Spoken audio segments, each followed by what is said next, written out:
Bonjour et bienvenue à Redon, une nouvelle fois pour une nouvelle édition spéciale ici 12-13 sur France 3 Bretagne et Pays de la Loire, puisque vous le savez, ici à Redon, nous sommes au croisement de ces deux régions, deux départements, l'Ille-et-Vilaine et la Loire-Atlantique, directement touchés par ces inondations. Vous le voyez de ce point de vue, nous sommes non pas sous l'eau, mais vraiment dans l'eau ici à Redon. L'eau est montée et continue de monter progressivement. Les relevés annoncent aujourd'hui que l'eau est montée à 5,13 mètres et cela va continuer. Le pic de crue n'est pas encore atteint. On l'annonce maintenant plutôt pour demain, vendredi. Évidemment, tout ça s'actualise au fur et à mesure, mais cela pénalise depuis plusieurs jours maintenant tout le pays de Redon.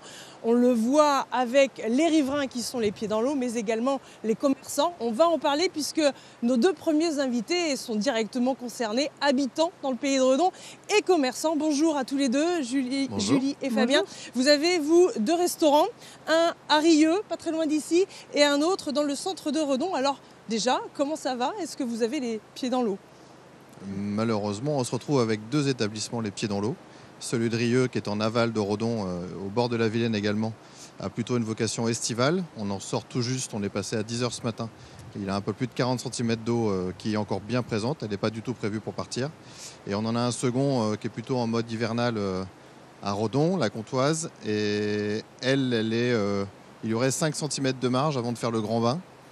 L'eau est rentré dedans, on a une première marge, on a fait un barrage à l'intérieur avec des sacs de sable pour contenir. Pour l'instant, ça fonctionne. L'inquiétude, elle est plus dans vos propos. Si le pic n'est pas encore atteint, la petite sécurité de centimètres qui nous reste, elle va lâcher probablement d'ici demain. Alors, sans vouloir évidemment vous paniquer, les prévisions laissent entendre que l'on pourrait atteindre demain le niveau de 2001, c'est-à-dire 5,35 mètres environ. 2001, ça vous parle? En plus, vous y étiez déjà. Vous étiez lycéen à l'époque, c'est bien ça? 2001, j'étais derrière vous en classe de terminale. Et on a été évacué d'urgence, je me rappelle, c'était un mercredi. Donc les inondations, on commence à bien les connaître, comme celle de 95, que j'étais à l'inverse collégien derrière au Clos Saint-Joseph. Donc c'est pas quelque chose de nouveau pour nous, de vivre avec la Vilaine et avec ces crises. Ce qui est nouveau pour nous, c'est de les vivre en tant que commerçants, en prenant bien en considération que nous ne sommes pas une famille avec les pieds dans l'eau, ce qui est pour nous, je pense, le drame absolu. Nous, on n'est que commerçants et c'est donc une vie économique impactée, pas une vie familiale. Et je tiens à le préciser et on pense beaucoup aux familles. Pour ce qui est des commerces, on va continuer de croiser les doigts. L'espoir est encore permis. Et puis, je pense qu'on est déjà tourné vers l'après. On ne fera rien aujourd'hui ou demain sur le niveau d'eau. On ne peut pas agir. Qu'est-ce qu'on fait demain? Nous, notre souhait, il est plutôt de croire à la mobilisation des acteurs du tourisme. Je pense à la destination Pays de Redon qui aura besoin de moyens importants pour reconvaincre les gens très rapidement de venir. La chambre de commerce, le département, la région, Redon Agglomération également, pour aider les entreprises à très vite se redresser et à se mettre en place. Et puis les pouvoirs publics d'État, parce que nos infrastructures sont toutes fragilisées, les hallages ont été refaits. On peut penser à la commune de Saint-Nicolas-de-Redon qui avait un superbe halage et qui a refait sa digue ces derniers mois, qui se retrouve avec tous ses efforts envolés. Donc c'est plutôt là-dessus qu'on se concentre. Comment est-ce que demain, très rapidement, on trouve l'énergie collective pour se relancer? Surtout que, et vous avez l'expérience des deux précédentes grosses crues, même si vous étiez collégien et lycéen à l'époque, vous le savez, ça va durer puisque l'eau monte progressivement, mais elle met aussi beaucoup de temps à descendre et à disparaître. Elle va stagner encore un peu.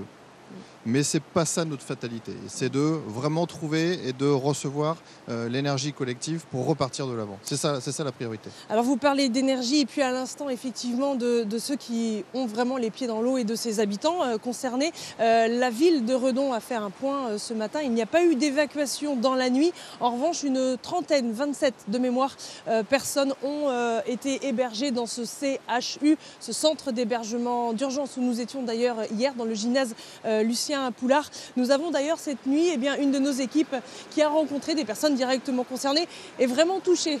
Vous allez le voir avec cette interview qu'elles ont recueillie. Ça fait vraiment du bien d'être très bien accueillis. Déjà, il y a eu la mairie, le CCAS qui est venu, qui m'a appelé pour prendre des nouvelles, savoir comment on allait. Non, c'était une très bonne organisation. J'avoue que je ne regrette pas. Non. Pourquoi est-ce que vous êtes autant touchés, vous? Pourquoi je suis touchée? Parce que bon, c'est la première fois que ça arrive. Ah, pardon. On pense toujours que c'est les autres qui sont touchés, puis en fin de compte, on ne se rend pas du tout compte que nous aussi, on peut l'être touché. Et là, effectivement, quand on est touché, on est vraiment touché aussi au fond du cœur, parce qu'on quitte sa maison. J'ai laissé mes chats. Mais bon, tout va bien. On est là à l'abri, et puis tout le monde prend soin de soi. Et puis de nous surtout. La grosse émotion, hein, on l'entend et vous en parliez, quand on est directement touché comme ça, qu'il faut quitter sa maison sans savoir quand est-ce qu'on va y retourner. Évidemment, c'est troublant, c'est désœuvrant complètement. Vous avez d'ailleurs des salariés qui sont dans cette situation. On a notre seconde cuisine, Anthony, là, qui depuis 2 jours maintenant a 1 mètre d'eau dans sa maison. Donc c'est vrai que pour lui, c'est encore pire parce que au-delà de la considération de son métier qui passe largement en arrière-plan, c'est de voir sa vie être mise entre parenthèses, suspendue à un cours d'eau et être complètement impuissant. Donc c'est aussi la problématique de l'inondation, c'est qu'elle nous touche sur tous nos cœurs de vie. Elle nous touche sur nos métiers, sur nos enfants, sur nos loisirs et pire du pire, sur nos habitats. Alors vous parliez du quotidien, précisément, vos enfants ne vont pas à l'école, comme tous ceux dans le pays de Redon, que ce soit école, collège, lycée, tout le monde est un petit peu privé d'établissement pour l'instant. D'ailleurs, j'y pense aussi, nous sommes au pied de chemin de fer. Pas de train non plus, vous le savez, rien ne circule ici jusqu'à samedi. Et puis circulation routière, vous avez dû la tester aussi vous-même ce matin en venant de Rieux jusqu'à Redon. C'est difficile. Le trajet de 20 km a fait 50 km à l'aller et même chose au retour. Des gros détours parce que vous te barrez. Exactement, mais il y a aussi l'impact familial, c'est-à-dire qu'on est isolé de notre bassin familial. Donc la présence quotidienne, un peu de présence, ça aussi c'est compliqué. Il faut l'accompagner, trouver l'aide auprès des voisins de nos parents pour avoir au moins cet accompagnement-là. Il règne malgré tout une drôle d'atmosphère, je trouve, dans la ville et dans le pays de Redon de façon générale. En s'y promenant encore ce matin avec mon collègue Valentin, on a pu voir, il y a une sorte de ralentissement général. D'ailleurs, la ville est interdite d'accès à un certain nombre de personnes. Seules les personnes autorisées peuvent circuler. Donc on a la gendarmerie qui fait un petit peu la régulation de tout ça. Ça fait comme si la ville était entre parenthèses. Il faut attendre, comme vous le disiez. Et puis, encore une fois, Redon et ses habitants ont à la fois un courage qui a été forgé dans cette expérience-là. Ça n'est malheureusement pas nouveau. La Vilaine a dicté la vie du pays de Redon et sans la Vilaine, il n'y aurait sans doute pas la ville de Redon. Donc ce n'est pas une découverte. Ça ne reste malgré tout pénible à vivre, mais ce n'est pas inédit. Et en cela, il faut réussir à prendre sa patience et à voir demain. Vous craignez aussi, vous me disiez juste à l'instant, pour l'image. Et on le voit bien, les médias sont très présents. Nous ne sommes vraiment pas les seuls à être ici, puisqu'évidemment, c'est impressionnant. Il se passe quelque chose d'historique en ce moment dans le pays de Redon. Il y a une image qui risque de vous coller à la peau, vous le craignez? On l'a déjà un petit peu quand on se balade ailleurs en France. Si on est post-crue, les gens l'ont à l'esprit. On est une terre d'inondation. Oui, pas de souci. On est une terre d'inondation. La dernière majeure, vous l'avez dit, c'était 2001. Effectivement, tous les 20 ans, on va dire 2 à 3 fois par siècle, on va avoir ce phénomène extraordinaire, mais on n'est pas que ça. On est aussi une terre d'histoire, on est une terre de culture, on est une terre absolument riche, et c'est ça qu'il va falloir remettre très très vite à l'esprit des gens. Alors c'est précisément le souci, je dirais, de notre deuxième invité qui va nous rejoindre incessamment sous peu. Lui travaille à la CCI. Je vous remercie à tous les deux d'être venus. Bon courage aussi pour la suite. On espère que ça ne va pas trop monter et que vous allez rester au sec, en tout cas dans ce restaurant ici à Redon. Bonne continuation, merci beaucoup. Merci. On va vous reprendre au micro et les transmettre donc à notre deuxième invité qui va nous rejoindre. Il s'agit de François de Pénat. Il travaille à la CCI. Il est précisément responsable de la zone Vilaine Sud. Alors autant vous dire, il va nous l'expliquer. Vous pouvez venir, monsieur Pénat. Bonjour et merci. Alors précisément, votre zone d'action, elle est inondée vous en ce moment. Alors je travaille pas, je suis le président, je suis un chef d'entreprise bénévole. Effectivement, le Sud-Vilaine est assez touché, Redon, et puis je pense aussi à Pont-Réan et à Guipry-Messac. Est-ce que vous avez estimé dans cette zone-là le nombre d'entreprises directement touchées par les inondations ? Alors, hier soir, on avait une quarantaine d'entreprises ressortissant de la Chambre de commerce, puisqu'il y a aussi des artisans qui ressortent de la Chambre des métiers.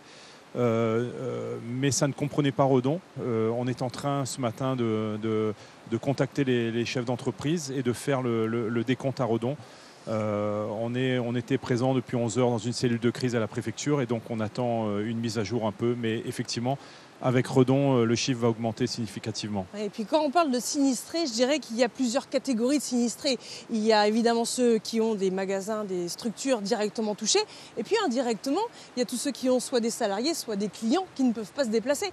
C'est assez impressionnant le nombre de dégâts collatéraux, entre guillemets. Alors déjà, nous on se réjouit parce qu'il n'y a pas de victimes. Et effectivement, vous avez des gens qui sont inondés, mais ces gens-là ont des salariés.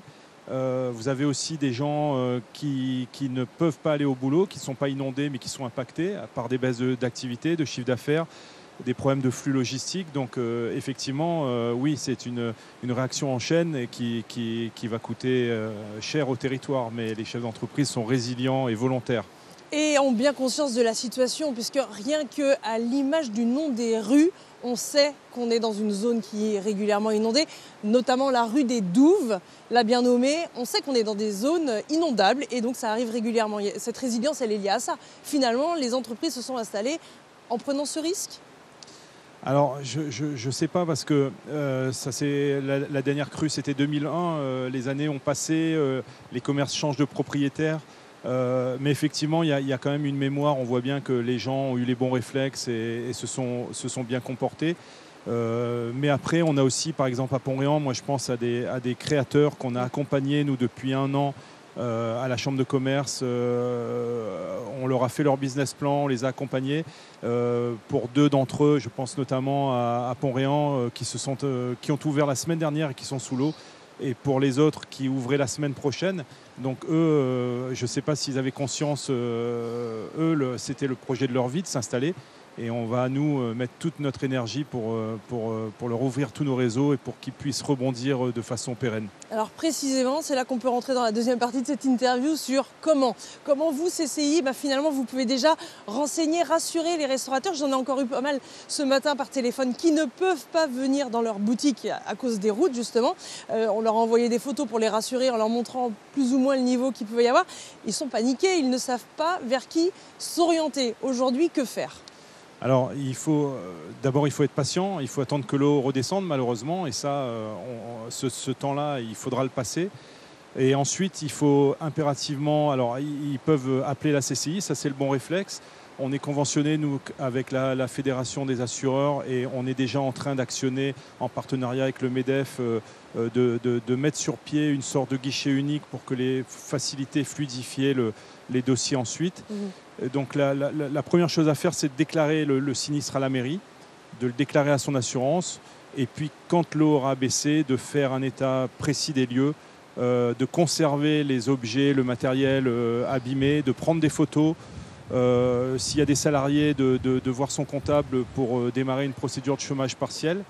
Et ensuite, le conseil que l'on donne aussi, c'est d'exiger d'être destinataire, d'avoir le rapport d'expertise, puisque les assurances sont tenues de remettre le rapport d'expertise aux professionnels. Il doit l'avoir en main pour estimer s'il est OK ou s'il veut commander une deuxième expertise.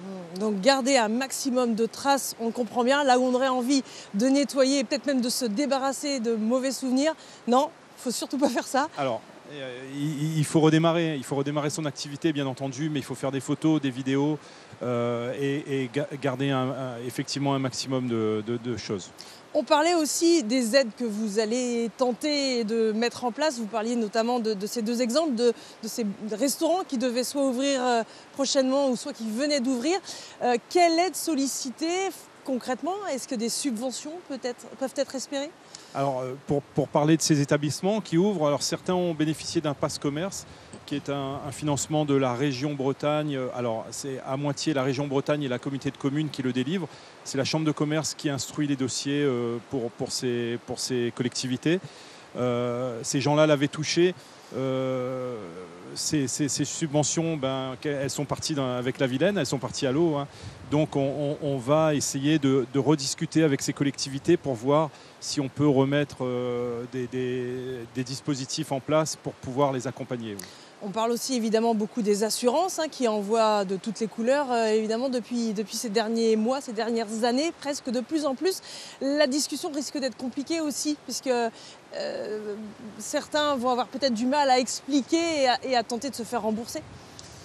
Alors, les gens ont des contrats, donc les assureurs, je pense, sont des entrepreneurs aussi et sont responsables et donc vont appliquer les clauses des contrats. Après, il y a des possibilités de recours, il y a des possibilités de médiation et c'est pour ça qu'il est important de conserver un maximum de traces du préjudice. La CCI, justement, peut accompagner dans ce cadre-là, en tant qu'interlocuteur peut-être privilégié, je ne sais pas, une aide qui peut faciliter les échanges ? Bien sûr, la CCI discute déjà avec la Fédération des assureurs. Nous sommes conventionnés avec eux et nous sommes déjà en train de discuter pour mettre en place des accompagnements. Et puis, bien entendu, nous ouvrons tous nos réseaux et nous accompagnons. Nous sommes le guichet d'entrée des entreprises pour les soutenir et les conseiller après cette crise. Eh bien, merci beaucoup, Monsieur Depena, François Depena. Comme vous l'avez bien dit, il ne faut pas hésiter à vous contacter dans ce contexte si particulier que vit le pays de Redon. Je vous remercie d'avoir accepté notre invitation à suivre la suite d'ici 12-13 sur France 3, Bretagne et Pays de la Loire, où il sera évidemment encore question de ces inondations historiques, on peut le dire. Bonne journée. Merci à vous.